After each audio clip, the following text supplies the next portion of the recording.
Chers producteurs et productrices de soja du Bénin, bonjour. Je suis Fortuné Amos Oubiaou. Je sais que beaucoup m'identifient. Je suis directeur exécutif de l'Union nationale des coopératives de producteurs de soja du Bénin, UNCPS Bénin. Et il me plaît ce matin de vous faire cette vidéo pour vous encourager. Qu'il vous souvienne qu'il y a quelques semaines, le gouvernement a lancé officiellement la campagne de commercialisation du soja. Et suite à ce lancement, il y a beaucoup de commentaires, beaucoup de publications liées au prix qui a été déclaré par le gouvernement. Et je voudrais profiter pour rappeler que je l'ai déjà dit sur certaines chaînes, non seulement de télévision, mais aussi de radio, pour dire que ce n'est pas le gouvernement qui fixe le prix plancher. Et comme on le dit, le prix plancher, c'est un prix proposé après concertation des différents acteurs, directs et indirects, les producteurs, les commerçants, les exportateurs, les transformateurs, qui est proposé donc au gouvernement qui, en fonction et au regard d'autres facteurs, peut le valider, le changer, soit en baisse ou en hausse. Et le prix plancher, c'est un prix qui dit simplement que, producteur de soja, nous te conseillons de ne pas vendre ton soja en dessous de ce prix. Et je crois que c'est ce qui s'est passé les 2 dernières années, puisque nous sommes à la 3e édition donc, du lancement de la campagne de commercialisation du soja. Et comme vous le savez, la première année où le prix a été fixé, il n'y a pas eu beaucoup de commentaires, il n'y a pas eu ces opinions-là que nous avons constatées cette année. L'année passée aussi, le prix a été fixé, il n'y a pas eu trop de commentaires, c'est normal. Mais cette année, nous vivons une situation particulière. Une situation particulière parce que, je ne vous apprends rien, l'État a pris certaines réformes à travers certains décrets, notamment le décret qui désormais interdit l'exportation du soja et qui fixe donc les conditions de commercialisation pour la période transitoire qui est donc liée à cette année.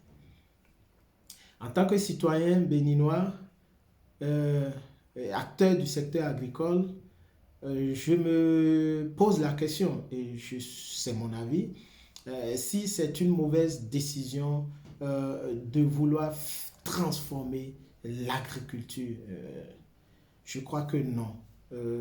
Quand nous prenons les pays de la sous-région et les grandes nations, le décollage économique pour les pays comme les nôtres ne peut se faire qu'en transformant nos matières premières, en créant de la valeur avec toutes les opportunités connexes qu'il peut y avoir.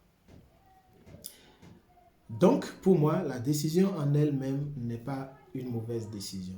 Mais là où il y a eu quelques ratés, et je l'ai dit, c'est le manque de concertation. Le manque de concertation. Je crois que notre organisation a beaucoup fait dans la promotion du soja au Bénin, non seulement du devoir donc des membres, mais aussi de l'accompagnement de beaucoup de projets, programmes qui ont fait qu'aujourd'hui le soja au Bénin a connu vraiment depuis quelques années une production intéressante. Donc il y a eu quelque part un manque de concertation et je crois que c'est ce qu'il y a. Et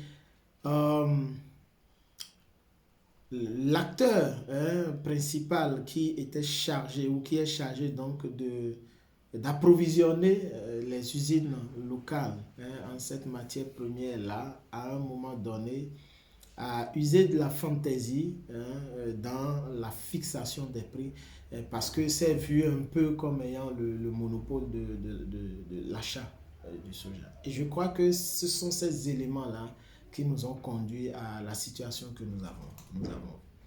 C'est le moment donc quand même de remercier le gouvernement parce que en tant qu'acteurs, nous avons demandé à rencontrer les ministères de tutelle et nous avons échangé, nous leur avons montré donc les tenants et aboutissants de cette réforme-là et c'est salutaire que le président de la République, son Excellence Patrice Talon, avec bien sûr la collaboration des différents ministres, est décidé vraiment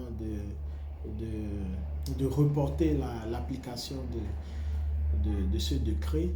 Et pour nous, c'est donc un espoir de réunir alors toutes les classes sociales qui animent l'économie du soja, qui anime la vie socio-économique de cette filière-là, pour qu'on puisse discuter et mettre de bonnes bases pour l'application d'une telle décision. Je voudrais vous dire, chers producteurs, que la réforme va nous rattraper à coup sûr parce que nous avons le devoir de créer de la valeur, nous avons le devoir de transformer notre pays. Est-ce que nous nous sommes posé une fois la question de savoir pourquoi le Nigeria d'à côté, quand il vient chez nous pour prendre notre soja, est prêt souvent à bonifier le prix et à prendre la matière première? C'est parce qu'ils savent ce qu'ils gagnent en allant transformer. Ils sont sûrs de récupérer leur investissement dans le processus de transformation de ce soja-là en plusieurs produits dérivés. Et c'est cela qu'il faut pour notre pays. Je ne crois pas que le gouvernement ait vraiment voulu décourager la production de soja. Encore que si tel est le cas, la leçon est apprise. Les producteurs sont déterminés, les producteurs connaissent les avantages, les producteurs connaissent leur intérêt donc, dans la production du soja. Et je pense que c'est un atout économique pour le Bénin.